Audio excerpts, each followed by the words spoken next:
कहां प्रकट कर लिया। आप कभी जयपुर जाइए, जयपुर में गोविंद देव जी जाइए, आपको ऐसा लगेगा ही नहीं कि आप राजस्थान में हो, ऐसा लगेगा वृंदावन में ही है। मदन मोहन जी बिहरत निस दिन कुंज गलिन में, ब्रज जन मन सुख धाम। मदन मोहन को रूप निरख के, सनातन बलि बलि जाए, वृंदावन प्यारो। मदन मोहन जी सनातन गोस्वामी ने इनको प्रकट किया। मदन मोहन जी भी पहले जयपुर में ही विराजते थे। गोपीनाथ जी, गोविंद देव जी और श्री मदन मोहन जी तीनों जयपुर में ही थे। बहुत ध्यान से सुनिए सब लोग। तो जयपुर के राजा की पुत्री मदन मोहन जी की सेवा करती थी।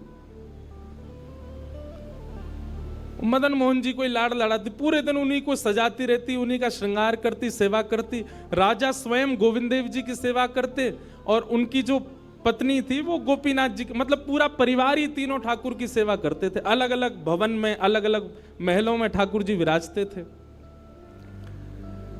तो राजा की पुत्री का विवाह हुआ करौली राजस्थान में, जहां मदन मोहन जी अभी विराजते हैं। तो राजा की पुत्री का जब विवाह हुआ तो पुत्री से राजा ने कहा, बिटिया ये बताओ तुम्हारा विवाह है, तुमको हम दहेज में क्या दें? वैसे तो हमने सब दिया, लेकिन फिर भी तुम्हारी कोई इच्छा हो तो मांगो। उसने कहा, पिताजी मुझे सबसे ज्यादा प्रेम श्री मदन मोहन जी से है। आप माता जी और पूरा परिवार गोविंद देव जी, गोपीनाथ जी की सेवा किया करो। मदन मोहन जी को मैं ले जाऊं अपने साथ, अपने ससुराल में इनकी सेवा करूंगी। बड़ी अच्छी कथा है, ध्यान से सुनना।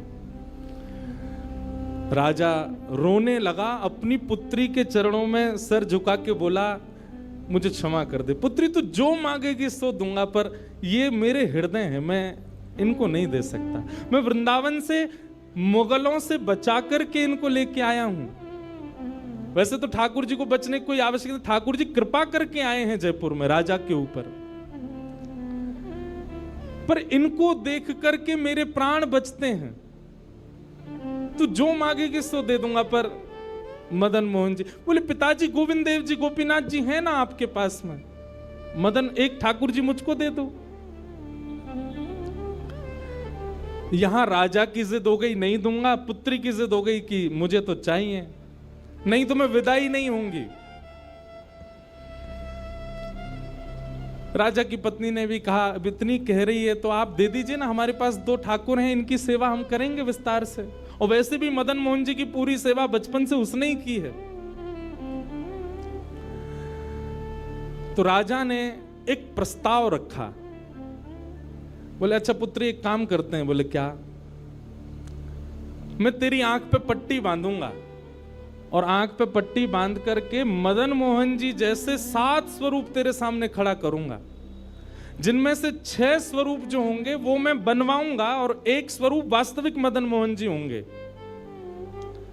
आंख पे पट्टी बांध करके तुझे स्पर्श करके अगर तूने असली मदन मोहन जी को पहचान लिया तो मैं ये मान जाऊंगा कि तू नहीं, ठाकुर जी तेरे संग जाना चाहते हैं। ठाकुर जी की इच्छा पता चल जाएगी। तो राजकुमारी बोली, ठीक है, आप ये प्रयोजन कीजिए।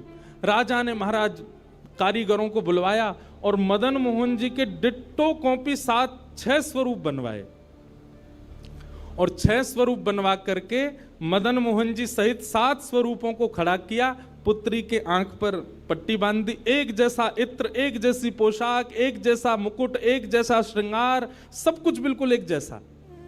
और कहा, पुत्री अब तू इनमें से जो 7 में से पहचान लेगी, अगर असली तेने पहचान लिए तो मैं तेरे संग भेज दूंगा। उसने हाँ तो बोल दिया, लेकिन वो कांपने लगी, घबराने लगी। जैसे उसने नेत्रबंद किए तो कथा ऐसी है कि वो रात्रि में जब सोई, अगले दिन परीक्षण होना था, तो रात्रि में जब सोई तो बहुत रोई और ठाकुर जी से कहने लगी, नाथ मैं आपसे बहुत प्रेम करती हूं, मैं आपके बगैर नहीं रह सकती, पर मेरे पिताजी की बहुत जिद है। अब कहीं मैं आपको नहीं पहचान पाई मेरे तो प्राण ही निकल जाएंगे, विदा होना तो बहुत दूर की बात है।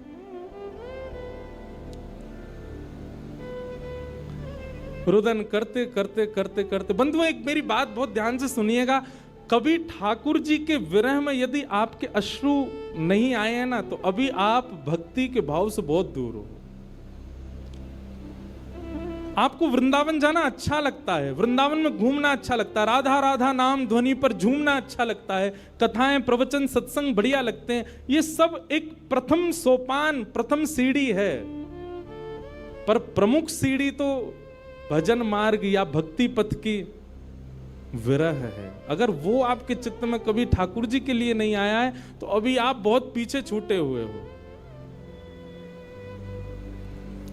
रात भर रोती रही और रुदन करते करते, नाथ मैं कैसे पहचानूंगी कि आप सत्य कौन से हो। मदन मोहन जी उसके स्वप्न में आ गए और स्वप्न में आकर के बोले, तू चिंता मत करे, तेरो ही मन ना है मोह ले जावे को, मेरो भी मन है रो तेरे संग जावे को। अरे जे सब मेरी सेवा तो करें, पर तेरी जैसी सेवा तो कोई करेगा ना, मेरो भी बड़ो मन है तेरे संग चलवे को। तो उसने कहा, तो नाथ कुछ कृपा तो करो। बोले हाँ मैं एक काम करूंगा। बोले कहा, तू सबरे स्वरूपन को जब स्पर्श करेगी ना, तो असली मदन मोहन जो मैं हूं, तू मेरे हाथन को स्पर्श करियो। तो हाथ कैसे? ऐसे। ठाकुर जी त्रिभंग लली ठाकुर जी हैं, तो ठाकुर जी बोले तू मेरे हाथन को स्पर्श करियो, तो जितने मेरे अन्य स्वरूप हैं 6 वो तो ऐसे ही रहेंगे, लेकिन जैसे ही तू वास्तविक मेरे सामने आवेगी, सो मैं अपनी इकन्नी उंगली उठा दूंगा, अपनी कोने वाली उंगली उठा दूंगा।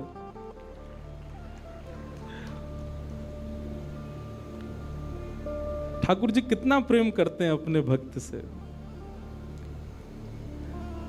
ठाकुर जी बोले मैं अपनी इकन्नी उंगली उठा दूंगा, और तू स्पर्श करती करती मेरी जैसे इकन्नी उंगली उठे, वाकू पकड़ लियो और तुरंत पिताजी से कह दियो, जय रे मदन मोहन जी, मैं चल दूंगा तेरे संग। अब तो दूसरे दिन वो पिताजी के पास गए, पिताजी जल्दी करिए, कब चलना है, कब? बोले तुझे तो इतना विश्वास है जैसे तू वास्तविक में मदन मोहन जी को ले ही जाएगी, लेकिन बिटिया तू भी याद रखियो, मैंने ऐसे स्वरूप बनवाए हैं कि कोई बता ही नहीं सकता कि असली मदन मोहन कौन से। बोले पिताजी आप सन्मुख पधराओ। तो महाराज भीड़ लग गई देखने वालों की, पूरा राजभवन इकट्ठा हो गया जयपुर का। 7 स्वरूप विराजमान हुए। पुत्री के आंख पर अभी विवाह हुआ, उसका विदाई नहीं हुई है, आंख पर पट्टी बांध करके और कहा जाओ, अगर मदन मोहन जी की इच्छा होगी तो तू ढूंढ ले। अब मदन मोहन जी तो पहले ही बता चुके हैं, ऐसे मिलूंगा। जैसे मानो टीचर पहले ही एग्जाम पेपर लीक कर दे, ये क्वेश्चन आने वाले, तैयार कर आना। उसने जाकर के जैसे स्वरूप स्पर्श करने प्रारंभ किए, पहला बोले ये नहीं है, दूसरा स्पर्श किया, ये भी नहीं है। ठाकुर जी खड़े थे 5वीं पंक्ति में, 5वें वाले थे।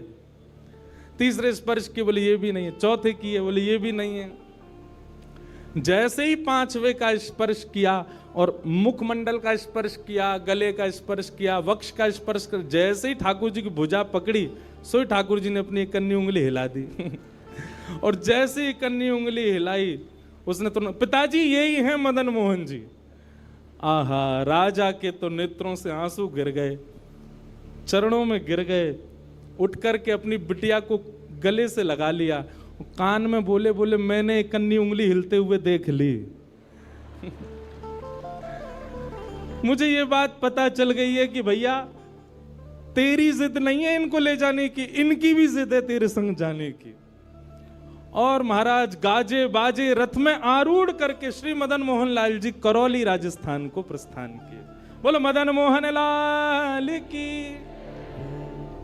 बिहरत निस दिन कुंज गलन में, ब्रज जन मन सुख धाम। मदन मोहन को रूप निरख के, मदन मोहन को रूप निरख, सनातन बलि बलि जाए। वृंदावन प्यारो वृंदावन, श्री वृंदावन मेरो। ये भैया ऐसे ही भजन नहीं बना है, ये ऐसे ही आपके झूमने के लिए कीर्तन नहीं, ये पूरा वृंदावन समाविष्ट करवा दिया हमारे गिरधर लाल जी ने एक ही पद में। पूरा वृंदावन विराज रहा है।